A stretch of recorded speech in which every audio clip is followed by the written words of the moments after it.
ជម្រាបសួរបងប្អូនក្នុងសេចក្តីស្រឡាញ់បងម្ចាស់ថ្ងៃនេះយើងរៀនចំណោទជាមួយគ្នាតើសូមអានចំណោទប្រធានចំណោទជាមួយអ្នកគ្រូប្រេងកាតមួយធុងមានចំណុះ30លីត្រគេលក់លើកទី1អស់ 3.5 លីត្រលើកទី2អស់ 7000 មីលីលីត្រនិងលើកទី3អស់ 2.5 លីត្រគេសួរយើងថាតើប្រេងកាតនៅសល់ក្នុងធុងប៉ុន្មានលីត្រចា៎អញ្ចឹងចំណោទរបស់យើងអាចធ្វើបានពីររបៀបទី1យើងត្រូវយកប្រេងកាតដែលមានចំណុះសរុបយើងនឹងដកឲ្យការលក់លើកទី1ការលក់លើកទី2និងការលក់លើកទី3ហើយរបៀបទី2គឺយើងត្រូវយកការលក់ទាំង3លើកបូកបញ្ចូលគ្នាឃើញចម្លើយរួចយើងយកប្រេងកាតដែលមានចំណុះសរុបយកមកដកចា៎អញ្ចឹងអ្នកគ្រូសូមធ្វើតាមរបៀបទី2ចឹងដើម្បីបូកបញ្ចូលគ្នាបានលោកត្រូវយើងបដូរຂະຫນាតមីលីលីត្រទៅជាຂະຫນាតលីត្រសរុបតែគេសួររកជាលីត្រអញ្ចឹងដើម្បីបដូរຂະຫນាតបានដោយយើងដឹងហើយថាក្នុង1លីត្រស្មើ1000មីលីលីត្រអញ្ចឹងដើម្បីបដូរຂະຫນាតបានយើងត្រូវយក7000ចែកឲ្យនឹង1000ចាអញ្ចឹងយើងបាន7000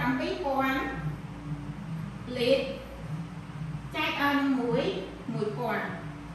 ចាអញ្ចឹងយើងដាក់បាន7ចា7 0 ដង 0 0 0 7ម្ដង7គេធ្វើការដកមកចាសូវទៅណា0 0 0 0អញ្ចឹងយើងប្របែកទៅបាន7មីលីលីត្រអញ្ចឹងបន្ទាប់ពីຂະຫນាតយើងដូចគ្នាហើយយើងយកការលក់លើកទី1ចា3.5 លីត្របូកឲ្យការលក់លើកទី2 7លីត្រអញ្ចឹងដើម្បីបូកជាមួយចំនួនទស្សនីយបានយើងត្រូវថែម0ចាការលក់លើកទី2 2.5 លីត្រចានេះដាក់សញ្ញាបូកឲ្យគេផងចាអញ្ចឹងលីត្របូកលីត្រវាបានលីត្រចា5បូកឲ្យ0 5បូកឲ្យ5ដល់ទីមានសេរី0តាមទុក1 1បូក3 4 4បូក7 11 11បូក2 13ចានេះដាក់ចូលមកអញ្ចឹងយើងការលក់ទាំងសរុបទាំង3លើករបស់យើងគឺបាន13លីត្រអញ្ចឹងយើងយកຂະຫນាតចាប្រេងកាតចំណុះសរុបចាគឺបាន30លីត្រចាដកឲ្យຂະຫນាតដែលយើងរកឃើញមិញចា13.0អ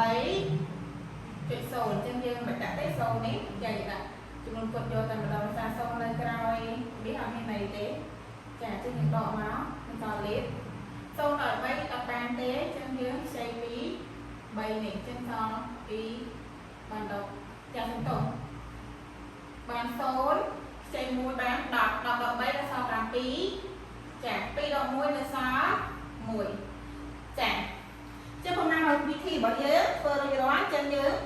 ចូលដល់របៀបឆ្លើយចឹងគេសួររកប្រេងកាតនៅសល់ក្នុងធុងប្រមាណលីត្រយើងដាក់មករកប្រេងកាតនៅសល់ក្នុងធុងចឹងយើងចាក់បាន30លីត្រដកឲ្យចាយើងដាក់មុខសក់មកដោយសារតែយើងបូកច្រើនតង់3.5 លីត្របូកឲ្យ7.0 លីត្របូកឲ្យ2.5 លីត្រ